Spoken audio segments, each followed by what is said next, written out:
आदाब, मुंसिफ टीवी में आपका इस्तकबाल है। आप देख रहे हैं महाराष्ट्र न्यूज। पहले हेडलाइंस।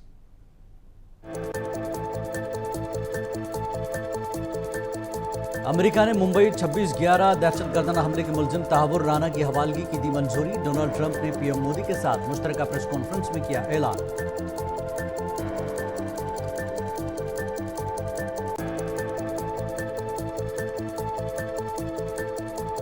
तहावुर राना की हवालगी की मंजूरी पर महाराष्ट्र के वज़ीर आला देवेंद्र फडणवीस ने पीएम मोदी का अदा किया शुक्रिया। कहा, तहावुर राना को हिंदुस्तान के कानून के मुताबिक सजा मिलना जरूरी।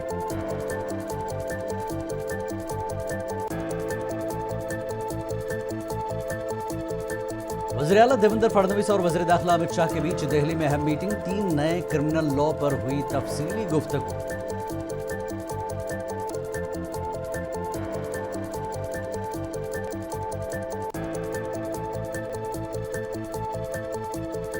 मुंबई के न्यू इंडिया कोऑपरेटिव बैंक पर आरबीआई की जानिब से 6 माह की पाबंदी से लोगों में खौफ व हिरास। खातेदारों में गुस्सा, बैंक के बाहर लंबी कतारें।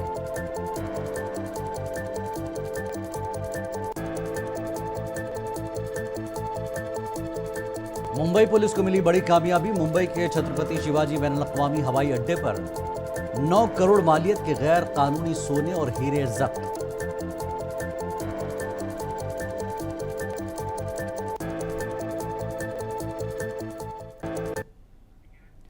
और खबरें तफसील से। अमेरिका ने 26/11 मुंबई दहशतगर्दाना हमलों के मुलजिम तहावुर हुसैन राना की हिंदुस्तान हवालगी की मंजूरी दे दी है।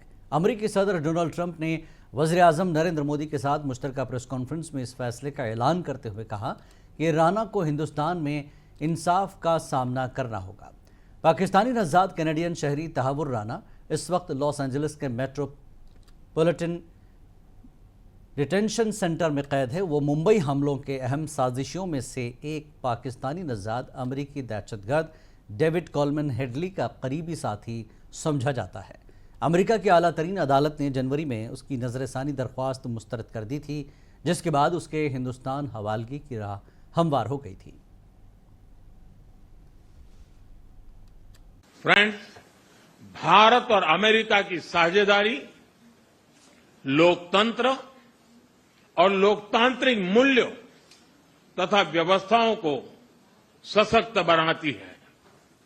इंडो पैसिफिक में शांति, स्थिरता और समृद्धि को बढ़ाने के लिए हम मिलकर काम करेंगे। इसमें क्वाड की विशेष भूमिका होगी। इस वक्त भारत में होने जा रही क्वाड समिट में हम पार्टनर देशों के साथ नए क्षेत्रों में सहयोग बढ़ाएंगे। आईमेट और I2U2 के तहत हम इकोनॉमिक कॉरिडोर और कनेक्टिविटी इंफ्रास्ट्रक्चर पर मिलकर काम करेंगे। आतंकवाद के खिलाफ लड़ाई में भारत और अमेरिका दृढ़ता से साथ खड़े रहे हैं।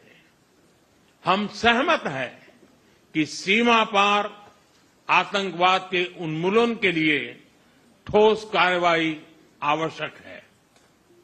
और मैं राष्ट्रपति जी का आभारी हूं कि उन्होंने 2008 के जिसने भारत में नरसंहार किया था, उस मुजरिम को अब भारत के हवाले करने का निर्णय किया है। भारत की अदालतें उचित कार्यवाही करेंगी।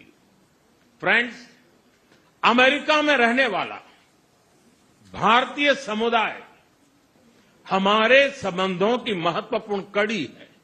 Friends,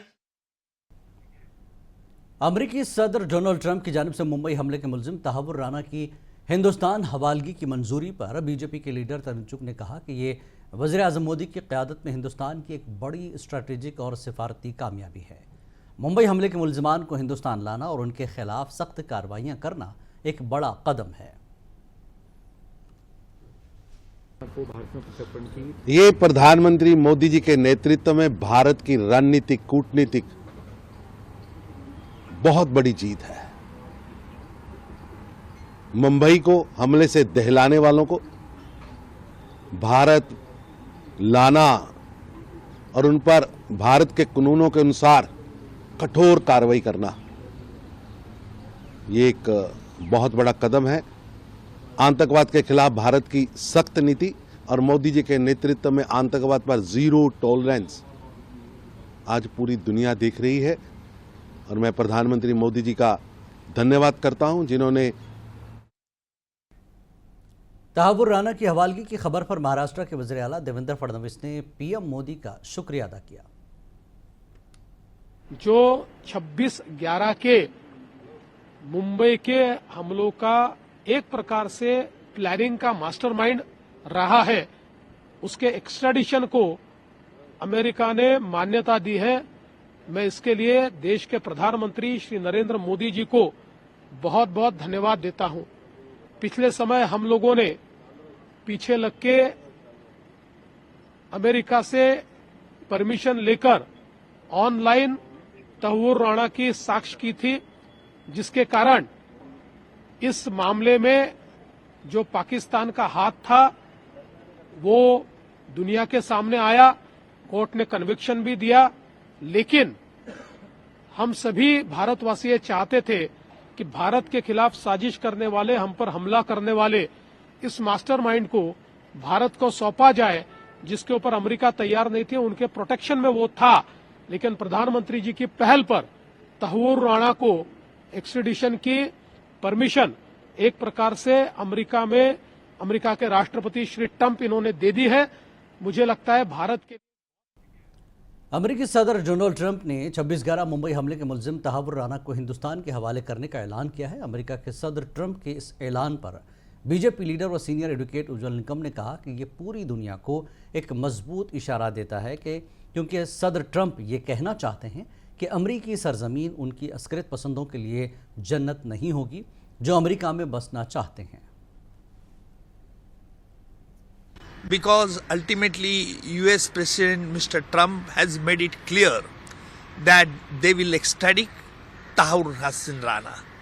This gives a strong signal to the entire globe, because Mr. Trump wants to say that US land will not be heaven for those terrorists who wants to settle in US, and therefore I think this will have a long ramification, and this will have a good impact upon the entire world.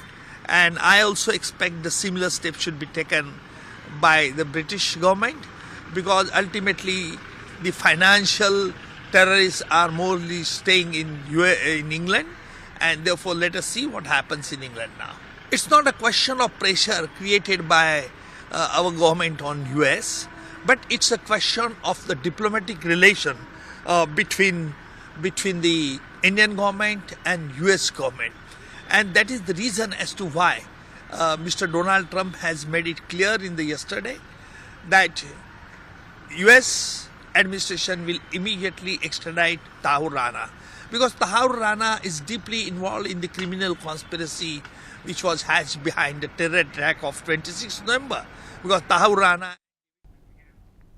UPT Shiv Sena की leader Priyanka Chaturvedi ने कहा कि तहावुर राणा की हवालगी एक लंबी बातचीत और जिद्दोजहद का नतीजा है। अमेरिका पहले ही हवालगी पर राजी है। यूपीए के वक्त में भी ये बातचीत हुई थी। हो गया था कि America had agree to extradite him. मैं उसका स्वागत करती हूँ मुंबई वासी होने के नाते, और वो जो आतंकी हमला मुंबई में हुआ था, जो 18 साल की लंबी लड़ाई सरकार ने लड़ी है, हमारी भारत सरकार ने लड़ी है, चाहे वो यूपीए के समय हो चाहे भाजपा के समय पे हो, और उनको लाने में सक्सेसफुल हुए हैं। पर उससे ज़्यादा जिन्होंने ये षड्यंत्र रचा था पाकिस्तान में बैठकर, पाकिस्तानी आर्मी के समर्थन से, उनको भी देश में वापस लाना ज़रूरी है। डेविड हेडली जो हैं यूएस सिटीज़न, उनका भी एक्स्ट्राडिशन की रिक्वेस्ट चल रही है, कोऑपरेशन उनका मिल नहीं रहा है। तो वो भी हमारी जिम्मेदारी बनेगी कि अगर सही मायने में मुंबई कर और हमारे देश में एक लंबी संघर्ष के बाद इनको वापस लाया गया है, तो उनको कड़ी से कड़ी सज़ा मिलनी चाहिए। एक एग्जाम्पल सेट करना चाहिए कि कोई हमारे देश की तरफ अगर बुरी निगाहों से देखेगा या बुरे काम करेगा तो हम भी चुप नहीं रहने वाले हैं। उनको सख्त से सख्त उन पर कार्रवाई होगी, और वो एग्जाम्पल सभी के मन में दहशत डालेगा कि हमारे देश के खिलाफ कोई काम ना हो।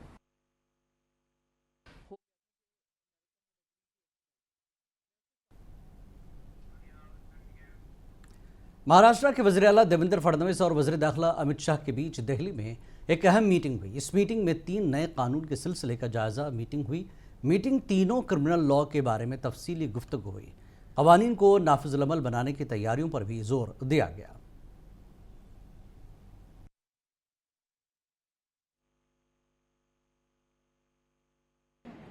श्री अमित शाह जी ने जो 3 नए कानून क्रिमिनल लॉज तैयार हुए हैं उसकी समीक्षा की बैठक ली। इस बैठक में इन तीनों कानूनों के अनुरूप हम लोगों ने कितनी इंस्टीट्यूशंस तैयार की, कितना इंफ्रास्ट्रक्चर तैयार किया, कितने केसेस इसमें हमने दाखिल किए, उन केसेस की परिस्थिति क्या है, ऐसी सारी चीजों की समीक्षा की गई। इन कानूनों में जो नए प्रावधान है उसमें हम लोग किस प्रकार से कार्य कर रहे हैं इसके बारे में समीक्षा हुई। हमने महाराष्ट्र की ओर से बताया कि 7 साल से ऊपर की केसेस में जो फॉरेंसिक इंफ्रास्ट्रक्चर तैयार करना है उसमें 27 वैन्स हमने कार्यरत कर दी है। बची हुई भी अगले 6 महीने में हम कार्यरत करेंगे, जिसके कारण एक प्रकार से क्वालिटी एविडेंस, ये जो एक प्रोसेस होती है, इसको हम लोग जमा कर पाएंगे। साथ में जो हमारे कोर्ट्स है उन कोर्ट्स में तो हम लोगों ने एक प्रकार से ऑनलाइन सिस्टम्स खड़ी की है, लेकिन नए कानून के हिसाब से हर कोर्ट का डेजिग्नेटेड डेडिकेटेड नोटिफाइड क्यूबिकल ये कोर्ट में खड़ा करना है, ये फॉरेंसिक लैब में खड़ा करना है। इसके लिए हम लोगों ने काम शुरू कर दिया है। अगले 6 महीने में हम उसको भी शुरू करेंगे, जिसके कारण अपराधी को जो बार बार कोर्ट ले जाना पड़ता है वो बंद हो जाएगा और हम सीधा जो हमारे जेल से उसमें से भी वीडियो कॉन्फ्रेंसिंग के माध्यम से केस को चला पाएंगे। इसके साथ साथ जो अलग अलग प्रकार से अभी यंत्रणाएं नए कानून ने तैयार की है, उन यंत्रणाओं को हमने किस प्रकार से तैयार किया है इसकी भी समीक्षा हुई है। जो ट्रेनिंग मॉड्यूल है उसमें हमारे 2 लाख का जो पुलिस फोर्स है उसमें से 90% हम लोगों ने ट्रेनिंग अचीव कर लिया है। बचा हुआ 10% भी हम लोग 31 मार्च से पहले पूरा कर लेंगे, ये भी हमने उनको कहा है। मैं ऐसा कह सकता हूं कि कुल मिलाकर एक बहुत अच्छी समीक्षा हुई है। हमारे लिए भी एक प्रकार से लर्निंग एक्सपीरियंस रहा है। कुछ कमियां जो थी वो भी हम लोगों ने आइडेंटिफाई की है, जिसको हम पूरा करेंगे और आने वाले 6 महाराष्ट्र के मुंबई में आरबीआई की जानब से न्यू इंडिया कोऑपरेटिव बैंक को तमाम कारोबार को रोकने का नोटिस जारी करने के बाद आवाम की बड़ी तादाद बैंक के बाहर जमा हो गई। बैंक की एक सारिफ ने कहा कि हमने कल ही पैसे जमा कराए, लेकिन उन्होंने कुछ नहीं कहा। उन्हें हमें बताना चाहिए था कि ऐसा होने वाला है।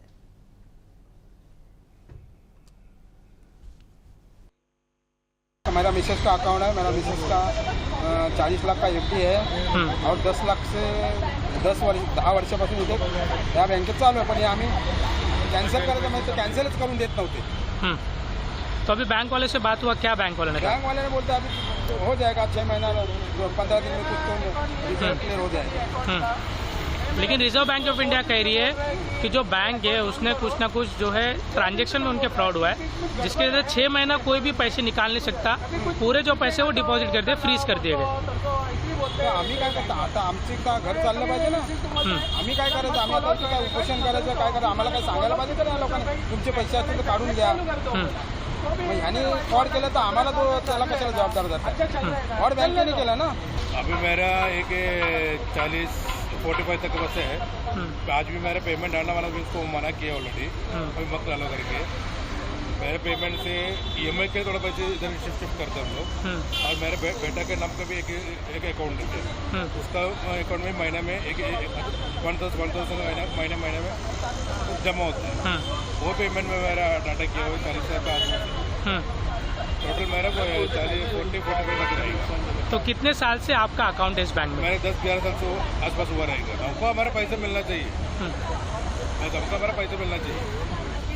20,000 है, लेकिन कल शाम को मैंने पेमेंट का जस्ट 6:30 को पेमेंट निकाला था, लेकिन पेमेंट कभी भी कुछ लोगों ने इंटीमेट नहीं किया। आज मॉर्निंग में इंटीमेट किया, जैसे मुझे पता चला, मैं बाजू में काम करती हूँ, जैसे मुझे पता चला मैं तुरंत आ गई बैंक में देखने के। लेकिन वो कंपनी वाले अभी बैंक वाले क्या बोल रहे हैं कि अभी ये पेमेंट 6 महीने के बाद।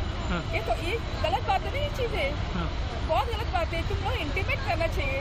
अगर कोई भी बैंक वो बोल रहे कि कल शाम को उनको मैसेज आया RBI से, लेकिन RBI एटलीस्ट 1 मंथ पहले नोटिस देते हैं कोई भी कंपनी को, तो किसी को भी पता है चीजें। ये हो नहीं रहा, गलत एक फ्रॉड होने के बाद भी बैंक में।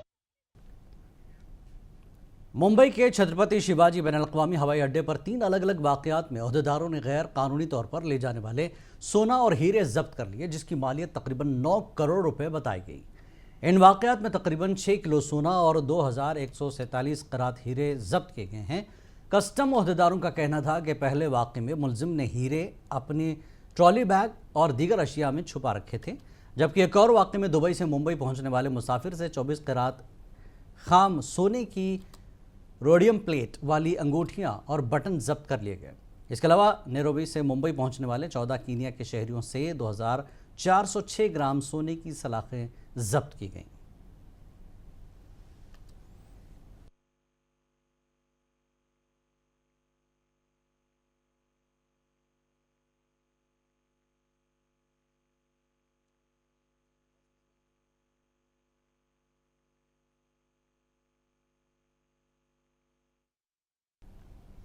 ट्रैपजेट प्राइवेट लिमिटेड ने मुसाफिरों को लूटने और जाली टिकट बनाने का नया धंधा शुरू किया है। इस कंपनी में अब इतनी इंसानियत भी नहीं बची कि एक नॉर्मल लड़की से न सिर्फ टिकट की रकम 6 गुना ज़्यादा ली, बल्कि गलत नाम से टिकट इशू करके सफ़र करने वाली लड़की को भी परेशानी में डाल दिया। मुंबई की गुरप्रीत कौर, जो आइडिज़म की शिकार लड़की है, हैदराबाद का सफ़र करना चाहती थी। उसने एक पटेल नामी शख्स से फ़ोन पर रब्ता किया, जिसने उसे मुंबई सेंट्रल बुलाकर 7500 कैश लिया और एक गलत नाम से टिकट इशू करके दे दिया। कौर जब ट्रेन में सवार हुई तो उसे पता चला कि उसका टिकट दुरुस्त नहीं है और गलत नाम से उसका टिकट बनाया गया। बताओ अपना। गुरप्रीत कौर सोखी। गुरप्रीत कौर सोखी। कहाँ रहती हैं आप? Bhayandar east, Bhayandar park. अच्छा, टिकट कहाँ से लिया था आपने? बॉम्बे सेंट्रल। वैसे लिया और क्या कैसे किया? 7500 लिया था। अच्छा, टिकट का उन्होंने बोला था कितना लगता है। अच्छा, बॉम्बे सेंट्रल में। बॉम्बे सेंट्रल से एजेंट। और तुम्हारा टिकट भी बराबर उसने बना के नहीं दिया ना? नहीं। ये CST से हैदराबाद सफ़र कर रहे हैं और इनका नाम भी गलत डाला है और एजेंट ने इनसे CST से हैदराबाद के लिए 7500 रुपया लिया टिकट का। SK सिंह के नाम लेकर धमकी दे रहा है। क्या विजिलेंस ऑफिसर के नाम? विजिलेंस ऑफिसर है। हाँ। मैं तुमको CST में मिलता हूँ, बताता हूँ। अच्छा, आपको धमकी दे रहा है? हाँ, मुझे धमकी दे रहा है। अभी उसको टिकट लिया 7000 लिया है, टिकट दिया है, कंफर्म नहीं हुआ, उसका नाम भी गलत डाला है और उसको बच्चे को डरा भी रहा है। बच्चा को डरा रहा है, किसी को भी धमका रहा है वो। हाँ, मैं तेरी नौकरी उठा रहा हूँ, ऐसा बोल रहा है किसी को। Malik Liaquat Hussain education and charitable trust ने नलवाला फाउंडेशन के ताउन से इस्लाम जिमखाना में एक इवेंट का इनेकाद किया। यह प्रोग्राम तालीम, टेक्नोलॉजी और करियर गाइडेंस के मैदान में एक अहम इक़दाम था। प्रोग्राम में तालीम, सियासत और समाजी खिदमत के शोबों से ताल्लुक़ रखने वाले कई नामवर शख्सियात ने शिरकत की और मुस्तक़बिल के नए इम्कानात पर अपने ख़यालात का इजहार किया।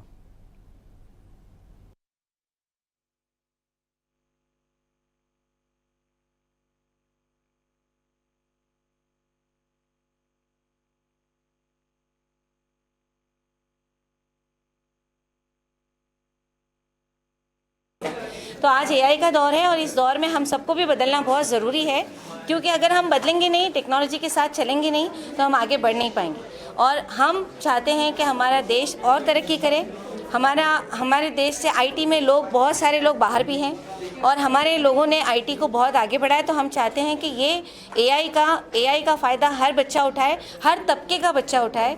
वो बच्चे जो वर्नाकुलर मीडियम में, जो Marathi medium, Hindi medium, Urdu medium, ये सारे जो बच्चे हैं, उन तक भी ये पहुँचे।